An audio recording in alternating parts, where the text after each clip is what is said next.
लेकिन एक छात्र जो एमबीए कर चुका है, 25 साल 30 साल का हो चुका है, उसके बाद 10,000 की आज नौकरी नहीं है। शादी करने के लिए लड़के डर रहे हैं, लड़कियां डर रही हैं कि नौकरी नहीं है, हम खाएंगे हूँ कि आप हल्के आदमी नहीं है तो हल्की बातें क्यों कर रहे हैं विनय कटियार जी।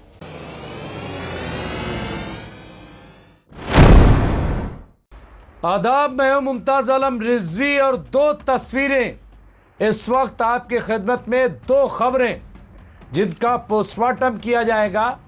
पहली खबर जिसमें आपने वीडियो देखा होगा कि किस तरह से एक भगवाधारी को कुछ लोग मार रहे हैं। बज़ाहिर तो लग रहा है कि ये बिल्कुल गलत है और मैं भी कह रहा हूं कि गलत है, लेकिन वजह जानिए आप। दरअसल ये वो शख्स है कि जो हिंदू मुस्लिम कर रहा था। एक गांव का ये पूरा मंजर है, सोशल मीडिया पे वीडियो काफ़ी वायरल है।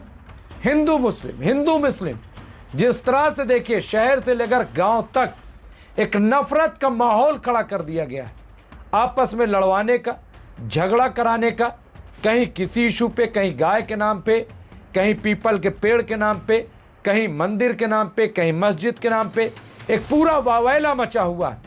नफरत लोगों का जीना दूभर हो गया। ऐसे में ये जो तस्वीर है, इसमें दावा किया गया है कि ये जिसकी पिटाई की जा रही, कुछ लोग जिसे पीट रहे हैं, वो दरअसल नफरत फैलाने का काम कर रहा था, हिंदू मुस्लिम की बात कर रहा था, और इसीलिए नाराज होकर के लोग उसे पीट रहे हैं कि ये सब बंद किया जाए। आज आप देखिए पूरे मुल्क में कैसा माहौल बन गया है। ट्रेन पे डर का माहौल, सड़कों पे डर का माहौल, शहर में डर का माहौल। कई तस्वीरें, अभी कनॉट प्लेस से भी एक तस्वीर आई, एफआईआर दर्ज हुई है, लेकिन बहुत सारे ऐसे लोग, और मुझे लग रहा है कि इसके पीछे कहीं ना कहीं कोई बहुत बड़ी साजिश है कि हिंदुस्तान को बांटो और राज करो। और यह साजिश, मुझे पूरा यकीन है कि हिस्सा तो हो सकते हैं साजिश का, लेकिन साजिश मुल्क की नहीं बल्कि बाहरी ताकतों की है, और उसे समझने की बहुत ज़रूरत है। और ऐसा जवाब मुझे लग रहा है कि अवाम ही इस नफ़रत को रोक सकती है, अवाम ही इस पे कदगन लगा सकती है। जहाँ कहीं भी, मुझे भी ऐसा लगता है, हिंदू मुस्लिम नज़र आए, वहाँ आपको आवाज़ उठानी है, वहाँ आपको बोलना पड़ेगा कि गलत है। आप क्यों हर जगह हिंदू मुस्लिम कर रहे हो? क्यों आप नफरत फैला रहे हो? क्यों आप दंगा कराने की साजिश कर रहे हो? अगर आपको कुछ गलत लग रहा है तो थाना है, पुलिस है, वहाँ जाइए। लेकिन आप देखिए कहीं भी आई कार्ड चेक करने लगते हैं, कहीं भी हिंदू मुस्लिम का नाम लेकर के मारपीट करने लगते हैं, कुछ भी। तो ये जो सिलसिला, भाई अगर कोई संदिग्ध है, कोई मशकूक है, आपको लग रहा है कि गलत है, पुलिस इंतजामिया है, पुलिस में जाइए, वहाँ शिकायत दर्ज कीजिए। लेकिन ये किन लोगों ने इस तरह का लाइसेंस दे दिया है कि कहीं कोई किसी को पीट रहा है, कहीं कोई किसी को मार रहा है, कहीं कोई दलित को मार रहा है, कहीं कोई मुस्लिम को मार रहा है, कहीं कोई पिछड़े को मार रहा है। भाई ये है क्या? तो ये बहुत ही अफसोसनाक है, बहुत ही शर्मनाक है। और ये तस्वीर जो है वो यहाँ पे उभर के सामने आई है, तो मुझे ऐसा लग रहा है कि आवाम भी अब समझ गई है, क्योंकि उसके सामने इतने बड़े मसाइल हैं, इतने बड़े मुद्दे हैं। भाई उन मुद्दों से कैसे मुकाबला किया जाए, वो बहुत इंपॉर्टेंट है। बेरोजगारी का मुद्दा है, महंगाई का मुद्दा है, शिक्षा का मुद्दा है, अस्पतालों में दवाओं इलाज का मुद्दा है, अस्पतालों में लूट मची हुई, कोई बोलने वाला नहीं। आप शिक्षा में घोटाला रोज आए दिन पेपर लीक हो रहा है, कोई पूछने वाला नहीं। हिंदू मुस्लिम, और मीडिया भी उसी को उछालता है। आज प्राइवेट अस्पताल लूट के अड्डे बन गए, लूट के अड्डे। अभी मैं एक देख रहा था कि बताइए वहां पे सिर्फ एक पैर फ्रैक्चर हुआ था, 20-22 लाख का बिल बना दिया, 22 लाख का। अब और बॉडी भी, मतलब वो आदमी भी मर गया जिसके पैर में फ्रैक्चर हुआ था, 22 लाख का।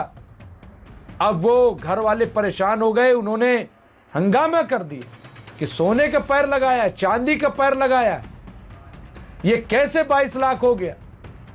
आईसीयू में ले जाते हैं, किसी को जाने नहीं देते, वहां क्या करते हैं क्या नहीं करते हैं कुछ पता नहीं।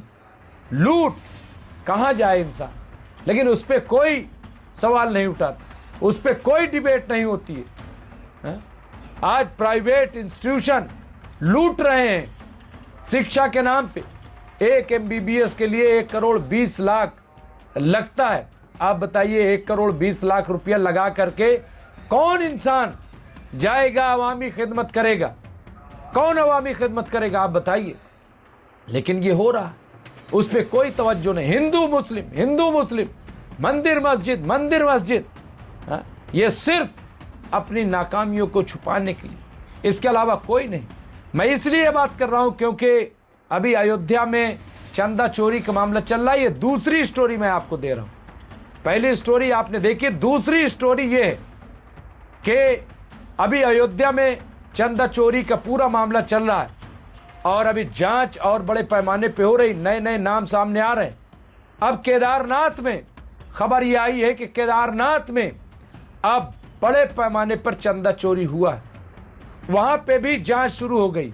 इससे पहले मथुरा का भी मामला आया था, लेकिन मथुरा के मामले को दबा दिया गया, मथुरा के मामले को नहीं उठाया गया। लेकिन आज न सही कल तो उठेगा। काशी में भी क्या हो रहा है वो भी मामला अब उठेगा।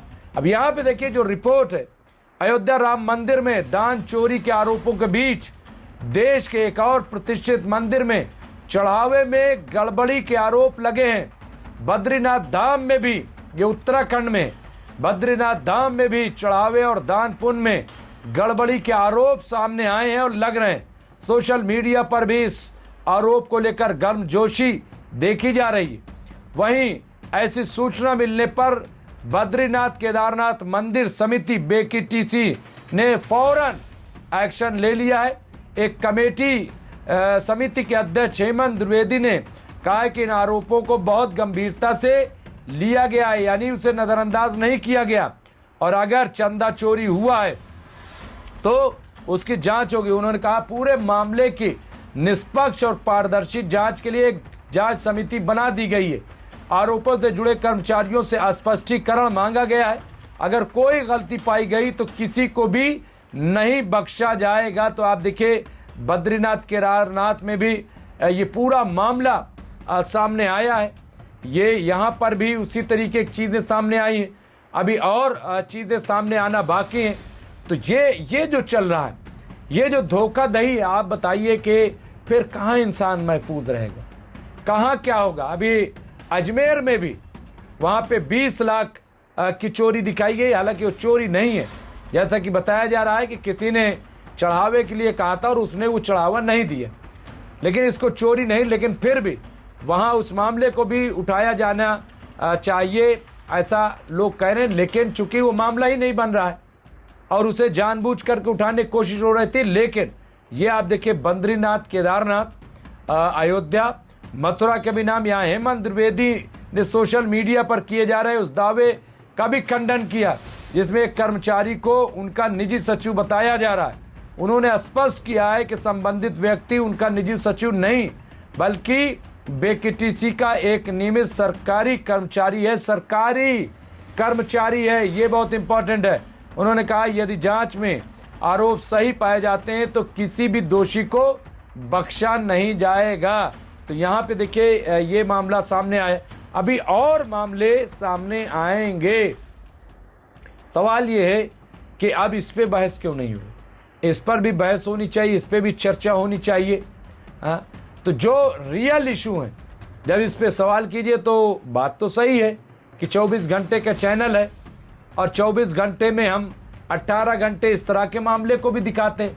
तो ऐसा नहीं है कि दिखाया नहीं जाता, लेकिन जिस तरह से एक ऑपरेशन चलाया जाता है किसी मामले में कि लगातार जब तक कार्रवाई न हो जाए, इसी तरह की कार्रवाई होनी चाहिए। और जो भी जहां भी हिंदू मुस्लिम करता दिखाई दे, जहां भी इस तरह की चोरी नजर आए, जहां पर भी नफरत का बाजार गर्म हो, मैं समझता हूं कि अवामी सतह पर अब जरूरत है कि आवाज उठाई जाए। देखिए, एक चीज़ समझ लीजिए कि हमारा विकास और हमारी भलाई इसी में है कि हम सब मिल कर के रहें, इत्तेहाद कायम करें। जब तक इत्तेहाद नहीं होगा, मिलजुल कर रहेंगे नहीं, एक दूसरे पर भरोसा नहीं होगा, भरोसा टूटा जा रहा है। अभी हमने देखा कि एक 45 दिन तक अपने शौहर को मार के बाथरूम में एक औरत ने दफना दिया, वहां टाइल्स लगवा दी। 45 दिन बाद, जांच के बाद अब बात सामने आई। अब बताइए आदमी कहाँ जाए? कहीं ड्रम में मार करके फेंका जा रहा है, कहीं घर में ही दफना दिया जा रहा है, कहीं कुछ मामले आ रहे हैं, तरह तरह के इश्यूज, तरह तरह के मामले। ये किस दौर में, रील के चक्कर में क्या क्या परोसा जा रहा है, ये भी हम देख रहे हैं। अब अवामी सतह पर बेदार होने की ज़रूरत है। अवाम को आगे आना होगा और नफ़रत के ख़िलाफ़ आवाज़ उठानी पड़ेगी। बेरोज़गारी, महंगाई, करप्शन, बदउनवानी, घपला, घोटाला, चोरी, इन सब के ख़िलाफ़ मुत्तहिदा तौर पर आवाज़ बुलंद करनी होगी। कहीं भी क्राइम हो, मैं कहता हूँ क्राइम क्राइम होता है और क्राइम को क्राइम की तरह लिया जाना चाहिए। कहीं भी घपला घोटाला हो, कहीं भी कुछ गलत हो, मिल करके आवाज़ उठाइए। हम देख रहे हैं कॉकरोच जनता पार्टी, जनता जंतर मंतर पे बैठे हुए, सरकार के सर पे जू तक नहीं रेंग रही। उधर कांग्रेस अलग पूरा मूवमेंट चला रही, बिल्कुल चलाना चाहिए। धर्मेंद्र प्रधान क्यों इस्तीफा नहीं दे रहे? क्यों सरकार खामोश बैठी हुई? किस बात का इंतजार कर रहे? उधर सोनम वांगचुक, वो 5 दिनों से भूख हड़ताल पे जंतर मंतर पे बैठे, कोई पुरसाने हाल नहीं, उनके अहले खाना भी आ गए। तो ये तमाम चीज़ें जो हैं, वहाँ पे नौजवान जा रहे हैं और वहाँ पे एक सही बात, सही मूवमेंट, लेकिन ऐसा लग रहा है कि उस मूवमेंट को भी दबाने की कोशिश की जा रही है, उसे भी मशकूक बनाया जा रहा है। जो जोश खरोश हम पहले देख रहे थे जिस तरह का टीवी पर, वो अब नज़र नहीं आ रहा है। क्या है इसके पीछे मुझे नहीं पता, लेकिन मूवमेंट चल रहा है। कांग्रेस, यूथ, समाजवादी, दूसरी पार्टियां भी, वो भी अलग अलग मोर्चों पे खड़ी हो रही। तो कुल मिला करके यहाँ पे जो खबर थी वो मैंने आपको दी, और 2 ही बड़े इम्पॉर्टेंट खबर थी। एक तो ये कि नफ़रत फैलाने वालों को कैसे सबक सिखाया गया, और दूसरा ये कि अब केदारनाथ, अमरनाथ में भी चोरी का मामला सामने आया है। अब देखना ये है कि इसमें क्या कार्रवाई होती है, किस तरह की कार्रवाई होती है। जो भी होगा हम आपको अपडेट करते रहेंगे। देखते रहिए एमएमसी न्यूज़ इंडिया। बहुत बहुत शुक्रिया।